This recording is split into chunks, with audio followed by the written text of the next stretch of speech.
Okay. Okay, hang on to your Bibles because you're going to need them. We're going to be back in Genesis to look at a couple of key passages. But I want to start with this. We're in Romans chapter 4. And what I want to talk about is walking in the way of Abraham. Okay? If you look at verse 1, what then shall we say was gained by Abraham? I think Paul is saying there is something about the way Abraham experienced God. He gained something, and if you gain that too, it will be life-changing for you the way it was life-changing for Abraham. Otherwise, why would he be talking about what was gained? Now listen, that's what I want to unpack, is what is he saying here? And I want to say right up front, I think this is one of the most important chapters in the entire Bible.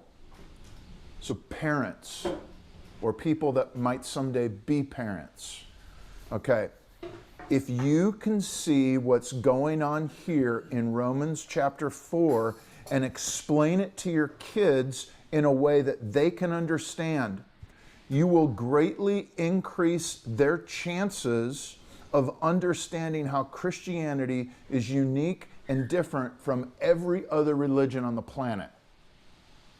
Now, I'm not saying they can't be Christians if they don't understand Romans 4. And I'm not saying you're not a Christian if you don't understand Romans 4. I actually think there are plenty of Christians who believe in Jesus who probably don't really get what's going on here because it's dense. But I am saying there is something here in this chapter that if you see it, it will be so eye-opening. You will go, oh my goodness, I understand how unique Christianity is. And if you don't see it, it will be very easy to conclude that Christianity is just like other religions. That's why I think, parents, this is one of the biggest things you can do for your kids. Now, does that make sense? Really important. You want to get this passage. Second thing, and I've already mentioned this, I actually just feel really discouraged and insufficient today. So pray for me. But I'm going to speak to you, I'm going to try to speak to us in a way that we can explain it to our kids, but also that you can preach it to yourself. So everything I'm saying today, I'm thinking about kids, and I'm thinking about what do I need to hear in this? Follow me? Okay. And what I want you to be thinking, this is what we want to talk about over lunch. What do you hear in this passage that actually encourages you? Okay? It's really, really important that you can find the encouragement in this passage. Okay, so here's our outline. 3 points. We're only going to get to 2 of them today. First of all, Abraham is an example. He illustrates the way of faith. This is verses 1 through 8. Okay, second, circumcision as a sign. It points somewhere. This is verses 9 to 12. And then next week, we're going to come back, believing as a response. Law versus promise. This is down in verses 13 to 25. Does that make sense? Dramatic effect there. Exactly. Okay. Abraham is an example. Circumcision as a sign. Believing as a response. That's Romans 4. And if you understand those 3 things, you'll be able to start to put the pieces together. Okay. So let's start with Abraham as an example of the way of faith. If you look at verses 1 through 8, which Ashley just read, let's put it in context. Romans 1:17, the righteous will live by faith. That is the theme of the entire book. God wants Christians to live by faith, not just to believe, not just to be justified, but actually live by faith. And then in Romans 1:18 through about 3:20, you basically get examples of here's who's not. Everybody. There's no one righteous, not even one. The religious don't do it. The irreligious definitely don't do it. And then you get to 3:21. There's another way that's been revealed. It's the way of Abraham, the way of faith.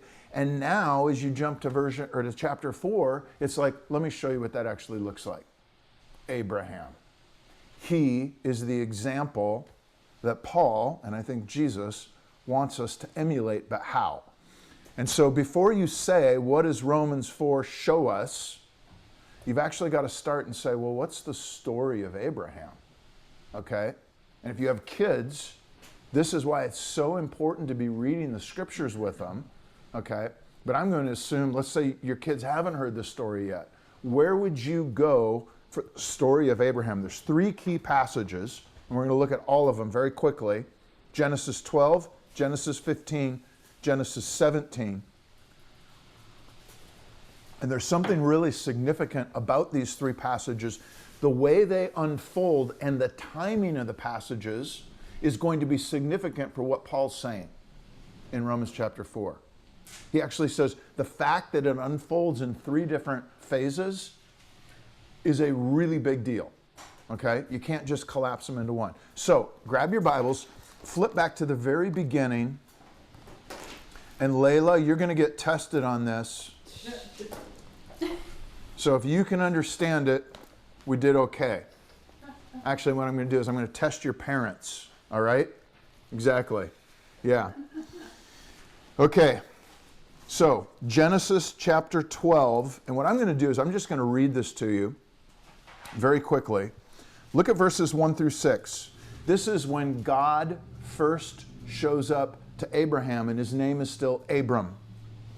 Now the Lord said to Abram, "Go from your country and your kindred to your father's house, to the land that I will show you." So he's living in a foreign land in Ur, okay, of the Chaldeans, and then Haran. But God says, I want you to go to Canaan.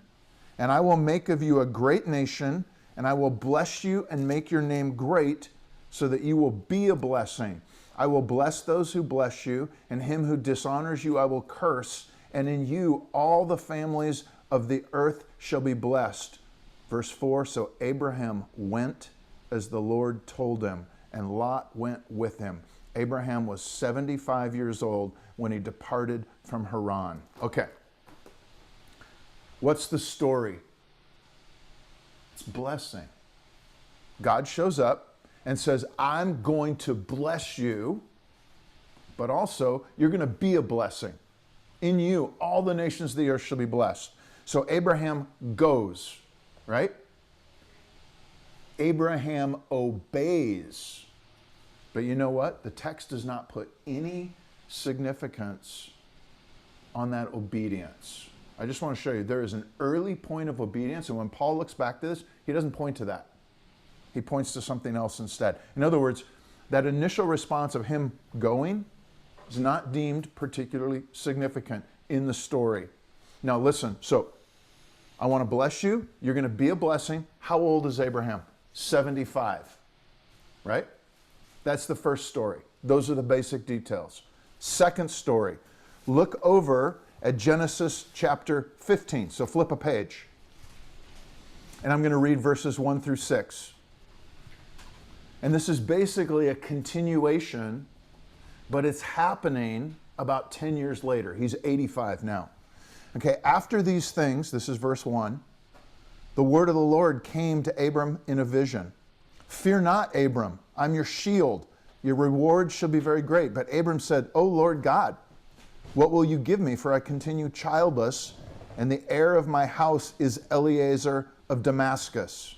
Okay, in other words, what's the story? Well, let me say it. Let me read it. "And Abram said, Behold, you have given me no offspring, and a member of my household will be my heir. And behold, the word of the Lord came to him and said, This man shall not be your heir. Your own son shall be your heir." And then he brought him outside and said, "Look towards heaven, number the stars if you are able to number them." And then the Lord said to him, "So shall your offspring be." And he believed the Lord, and he counted it to him as righteousness. Now listen, what's the story here? Again, you get blessing. He said, I'm going to make you very great. But there's a problem now. And Abraham brings it up this time. He's like, thanks. Appreciate the blessing. Appreciate the promise. We have a small problem here. And the problem is I don't have an heir. Okay? In other words, if you're going to make my name great, in that culture, that actually meant I've got to have children, I've got to have a heritage. And I don't have anybody except for my servant, who's really a great dude, Eliezer of Damascus, but he's not the same as an heir. He's going to get everything I have, but that's not an heir. And God says, no, you're going to have a son, you're going to have kids, you're going to have grandkids. All right? And then he says, verse 5, go outside, look at the stars, count them if you're able. That's your future. Okay? You're going to have that many children, that many heirs. And then verse 6, Abraham believed. And here's what I want you to see. That believing, in Romans chapter 4, Paul is going to say, now that is significant. So just hold that thought for a second. How old is he? Think about what's gone on here. If you look, you can just look at this. From chapter 12, after this initial call, there's a vision, and then he goes down to Egypt where some weird stuff happens. And then they come back, and he and Lot separate, and then he has to go rescue Lot, and then he meets this guy named Melchizedek. Hebrews is going to talk about that. All of these crazy things. But then God shows up again in chapter 15, and then in chapter 16, you get Sarah and Hagar. Hagar is his servant who he has a kid with. And God goes, nope, that's not it. Sorry, nice try. All right. But the point is, at the beginning of chapter 16, it says they had lived 10 years in Canaan when he goes in with Hagar. And at the end of chapter 16, he says he was 86 years old when she actually had a son, Ishmael. All right. So in the first one, he's 75. In the second one, let's call it 85. Third story. Genesis chapter 17, verses 1 through 11. Now when Abram was 99 years old, how old is he? 99. Okay. The Lord appeared to him again and said, I am God Almighty. Walk before me and be blameless, that I may make my covenant between me and you and may multiply you greatly. Then Abram fell on his face, and God said to him, behold, my covenant is with you, and you shall be the father of a multitude of nations. No longer shall your name be called Abram, but your name shall be called Abraham. For I have made you the father of a multitude of nations. I will make you exceedingly fruitful. I will make you into nations, and kings shall come from you. And I will establish my covenant between you and your offspring after you throughout their generations as an everlasting covenant, to be God to you and to your offspring after you. And I will give to you and your offspring after you the land of your sojournings, all the land of Canaan, for an everlasting possession, and I will be their God. And then he adds this. And God said to Abraham, now as for you, you shall keep my covenant, you and your offspring after you throughout their generations. This is my covenant which you shall keep. Between me and you and your offspring after you, every male among you shall be circumcised. You shall be circumcised in the flesh of your foreskins, and it shall be a sign of the covenant between me and you. Okay. So what's the story here? First one, he is 75. The second one, he's 85. The third story, he's 99. And this time God appears, and you see things that are similar, but there's a few differences. He appears and says, walk before me, be blameless. I'm going to make a covenant with you. Now, he's already said that, okay? In Genesis chapter 15, you actually have this language of, I'm going to make a covenant with you, and there's this weird, the smoking pot, okay? You're going to be the father of many nations. He said that before as well. But now he gets a name change. It's Abraham instead of Abram. And what's the covenant? Now think about this. The promise is, I'm going to be your God, and I'm going to be their God too. Okay? They're going to get the land. They're going to get Canaan. All right? Now listen, the fine print. Circumcision. Okay? This is verse 10 and 11. It says right there, it's a sign of the covenant. Okay? But to not do circumcision for Jews is actually to break the covenant. Okay, now listen. Those are the basics. You ready? You follow that? Kids can follow everything I just gave you right there. 25 years, yeah. What'd you say? 25 years. Yeah. 75, 99. 75 to 9, how many? 25? 25 years. 25 years, yep. 25 years. It's a long time. There's 3 scenes, and the timing is important. See, most of the time when we read the New Testament and we hear about Abraham, we collapse it all into one. And Paul is actually going to make a point that talks about the timing of the circumcision thing versus the timing of it being counted to him as righteousness. We see that in Romans chapter 4.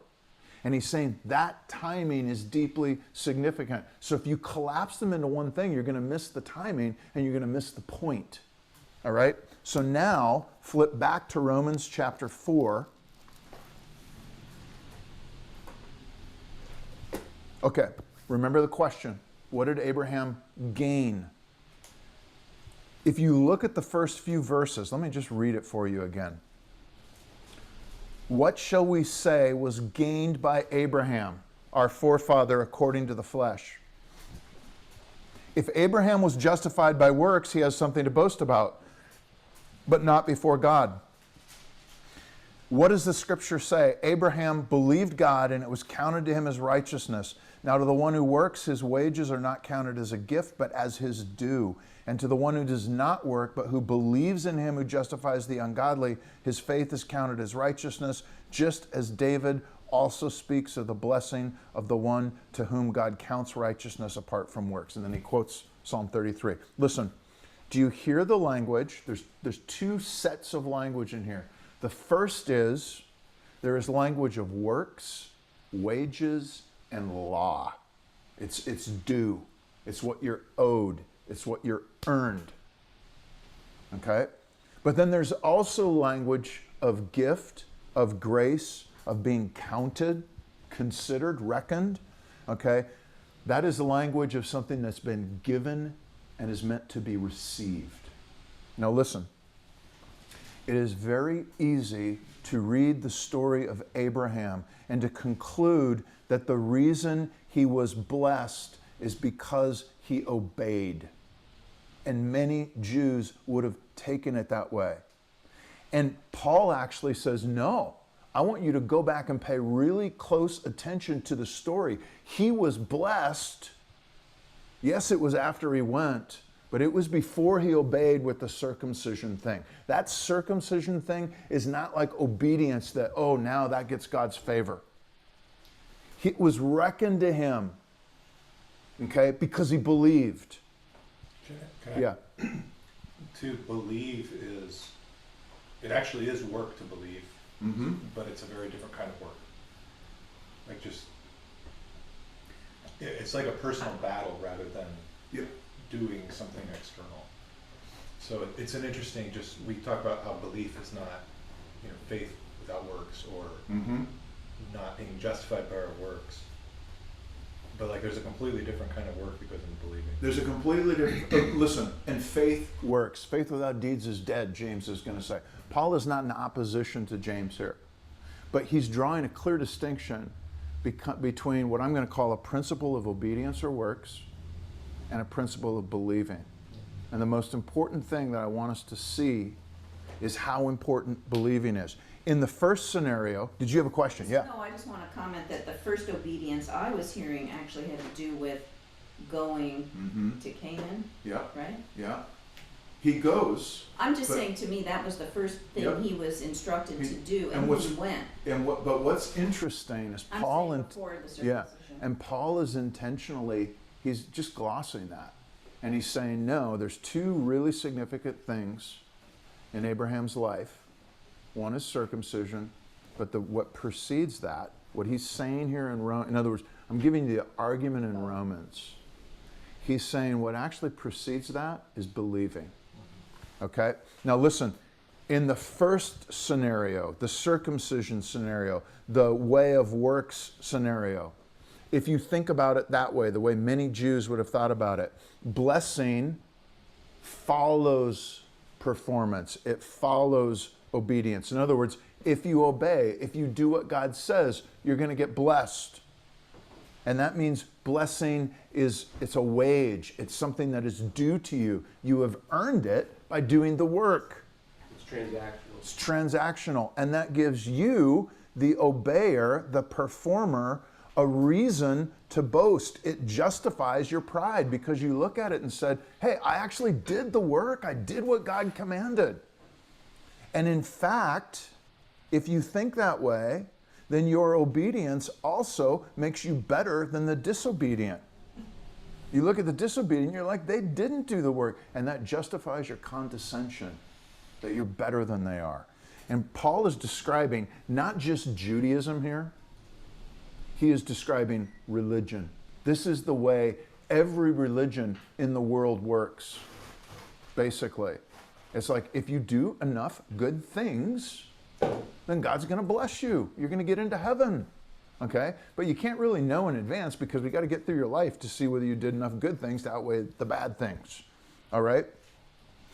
Listen to this. Most kids who have left the church, who were raised in the church, most kids raised in American churches who have left it, if you ask them to describe their church and their Christianity, what they think it is, they are actually probably going to describe something like I just said.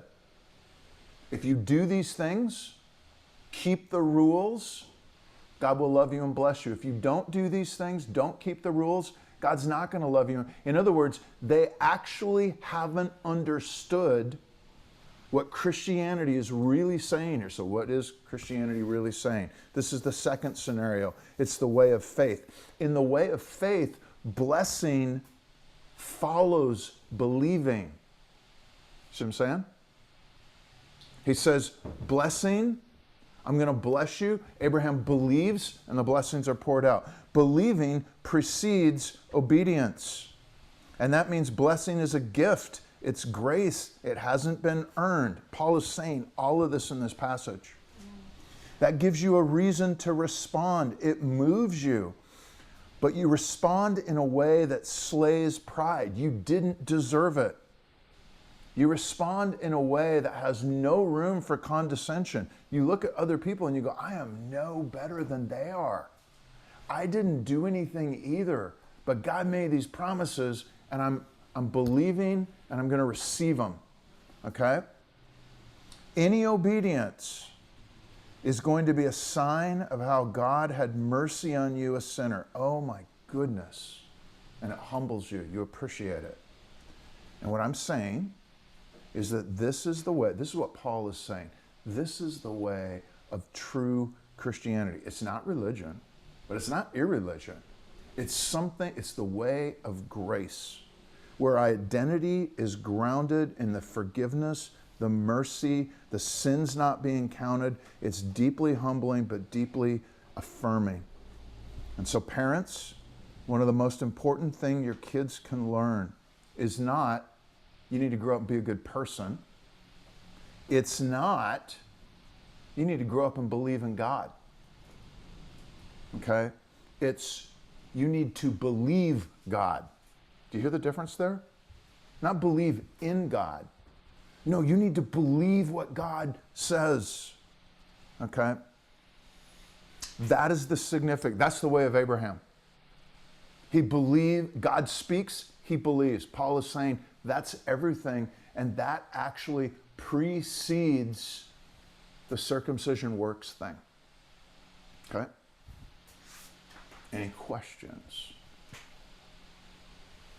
Okay, hold that thought. We'll talk more about it at lunch. Second thing, so the way of Abraham, it's the way of believing. Second thing, circumcision as a sign. It points to something. What it really means is this. Here's what it signifies. You belong to someone. Okay? Let me show you how we get there. Most American Christians, I think, take either a medical or a cultural view on circumcision. So they either look at it and go like, is circumcision a healthful thing or a not health? Like they get into medical debates about whether it's good or bad for kids. Or they look at it and go, it's just like a cultural artifact. And they don't actually understand, like this is not giving circumcision as like, oh, here's a way for your kids to be healthy. That is not what it was given for. It is meant to signify something, and most American Christians don't have any clue what it signifies. But both the Old and the New Testaments say that one of the most important things we can do spiritually is to have circumcised hearts. So whatever circumcision means, in other words, if you're going to understand what a circumcised heart is, you've got to actually understand what circumcision as like just a physical sign meant so that you can apply that spiritually. All right? So let me read 9 through 12 for you. Is this blessing then only for the circumcised, or is it also for the uncircumcised? In other words, Abraham believed, it was counted to him as righteousness. He says the blessing followed the believing. There's a promise, he believes it, there's blessing. And now he says, is that only for circumcised people? Or is that for uncircumcised people as well? For when we say that faith was counted to Abraham as righteousness, quoting Genesis 15:6, how was it counted? Was it before or after he had been circumcised? It wasn't after, it was before he had been circumcised. He received the sign of circumcision, hear that language? As a seal of the righteousness that he had by faith while he was still uncircumcised. The purpose was to make him the father of all who believe without being circumcised, so that righteousness would not be counted to them, or would be counted to them as well, and to make him the father of the circumcised, who are not merely circumcised, but who also walk in the footsteps of faith that our father Abraham had before he was circumcised. So, a lot going on here. Let me try to explain it simply. First of all, you saw the language about circumcision as a sign, right? It's right in there. Verse 11, he received the sign of circumcision. But what it says right after it is, it's a seal of the righteousness, okay, that he had by faith. In other words, anytime you hear sign and seal language, there's a word for that, a theological word. It's called a sacrament, okay? And theologians will say, listen, what sacraments are, they don't just signify something. They seal somebody, they set a mark that actually accomplishes the thing promised, okay? In the Old Testament, circumcision is the closest thing we have to a sacrament, and it actually corresponds to the New Testament sacrament of baptism. We'll get more on that in the next week or two, okay? But for now, here's what I want to show you that Paul's doing. Paul's going to make a connection between circumcision and baptism. That's coming, okay? But for now, what Paul is doing, he's looking back to Abraham's story, Genesis 12, Genesis 15, Genesis 17, and he's observing that the part about circumcision, obedience, Genesis 17, that came years after the part about promise and the response of believing. And he's saying the obedience then, whatever it is not the source of God's favor. It's not the source of Abraham's blessing. Abraham is not blessed because he obeyed. Abraham is blessed because God chose him, and he came to him and spoke to him, and Abraham believed it, and then he received it. Okay? Now listen. Here's what God doesn't do in the Old Testament. He doesn't show up to Abraham. This is really, really important to explain to kids. He doesn't show up to Abraham and reveal himself and make these promises, and Abraham believes, and then God strikes a covenant with Abraham, and then go to Abraham's kids and say, hey, son of Abraham, shows up, makes a promise, and then the son believes or the daughter believes, and like, oh, now you're in a covenant. God does not strike a covenant with every single Jew. He strikes one covenant with Abraham. And then he says, guess what? All of your heirs are going to get in on this simply by virtue of being connected to you and applying this sign. Okay? Sounds familiar. Okay, it should sound familiar. In other words, he doesn't repeat, this is really important, he doesn't repeat the same process with Abraham's descendants that he does with Abraham. He deals one way with Abraham. Now, it's still the way of faith. Paul is going to say that down in verse 12. Okay? Let me read my notes here. Part of the promise to Abraham is that he will have heirs, and that promise is not contingent on their response or their performance. See, he doesn't come to Abraham and say, I'm going to make you a father of many kids as long as I can get those guys to obey. He says, no, I'm going to give you heirs. All right? Then what he does is he says, I'm going to do something similar but different with them. They still need to walk in faith the way Abraham did. And he makes that clear here in verse 12. He said, to make Abraham the father of the circumcised, who are not merely circumcised, but who also walk in the footsteps of the faith that our father Abraham had before he was circumcised. In other words, Abraham's descendants, whether circumcised or not, need to share the faith. Okay? However, their act of faith is in some ways much simpler. In other words, when God shows up to Abraham, he says something that is almost impossible. He says, you're going to have a kid. And you're 75, you're 85, you're 99. That is a lot to believe. But when he shows up to Abraham's heirs, he actually says, you have a different thing. And they get the mark. They get circumcision. Now, here's something really significant. For most Jews, like vast majority of Jews, when did circumcision happen? 10 days. It's like right at the very beginning, they're still babies. So what was their role in it? Nothing. It was just applied to them. Okay? And all they're called to do is basically to say, so here's what that does. You have been marked as one who belongs to Abraham. Now, are you going to live that way? You see what I'm saying? They still have a promise. I will be your God too, but you need to live as if Abraham is your father. But it's much simpler. Do you see how that's simpler? He's not calling them to, they don't have to have this dramatic encounter. They don't have to have a smoking pot. They don't have to have this name change. He actually says, you're going to get a mark when you're a tiny little kid, and as you're going to grow up, you're going to deal with that thing over and over and over again and go, do I really believe that what God did with Abraham is sufficient for me, and I'm going to live out of that thing? So there's still something to believe and something to be received by faith, but it's a much simpler derivative thing. Okay. I have a question. Yeah. I was just sitting here thinking, like, obviously you can take like circumcision of the heart as a metaphor, but how does this apply to women? How does it apply to women? Great. Welcome to Christianity, where we get a new mark that applies to men and women. Okay? In other words, all I'm going to say right now, I've actually written some stuff, and we're going to have an infant baptism here in a couple of weeks. So I'll probably talk about it again when I do that. Clearly, God does not exclude women from the covenant.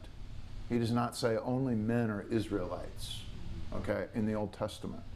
But what you see in the New Testament, when circumcision gets replaced by baptism, it's actually this radical opening and expansion. It's not just for like males. It's now for males, females, Jews, Greeks, slaves, poor, rich. Everybody gets access to this same mark. And it calls them into a new way of belonging to a new and better Abraham, which we're going to get to in just a second. So they got a mark and a sign. It was circumcision, to whom it is applied for most babies. They had no initiative. They didn't do it on their own. And what the mark says is, you belong to Abraham. Now are you going to live like it? I promised to be his God. I promised him I'd be your God too. So you don't need to have the same kind of encounter. You don't need to have the same kind of faithfulness as he did. You just need to put your confidence in his encounter and his faithfulness, and that's how you're going to walk in faith. Verse 12 of Romans 4. Now listen. What does the sign mean? It means you belong to somebody. So in the Old Testament, you belong to Abraham. But in the New Testament, you belong to Jesus. Parents, or people that might someday be parents, or just people that need to preach this to yourself. Are you telling yourself and your kids how important it is to believe God, what he says? Not believe in God, but to believe God.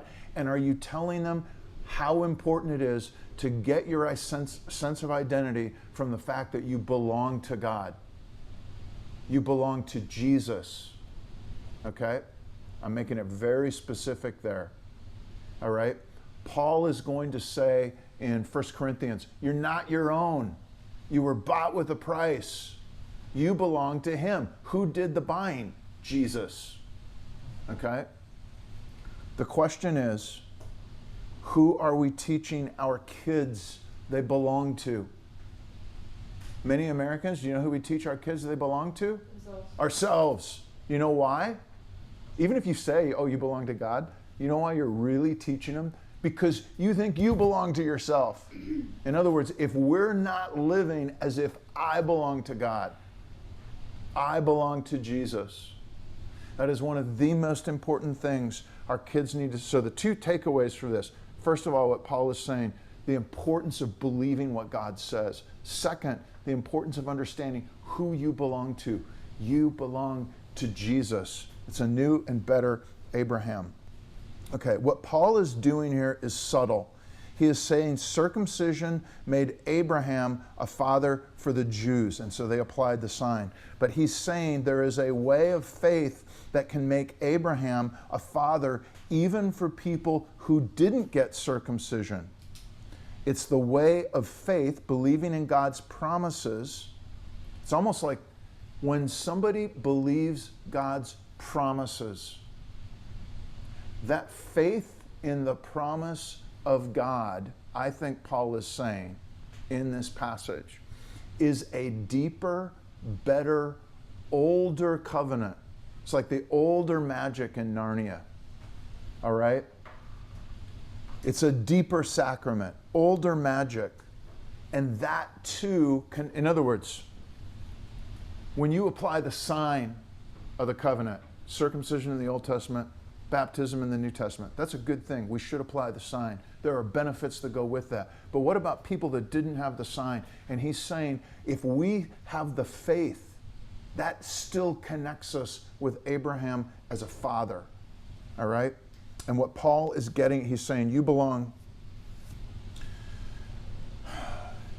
He's saying those people in the Old Testament, if they had faith, could be connected to Abraham even if they didn't have circumcision.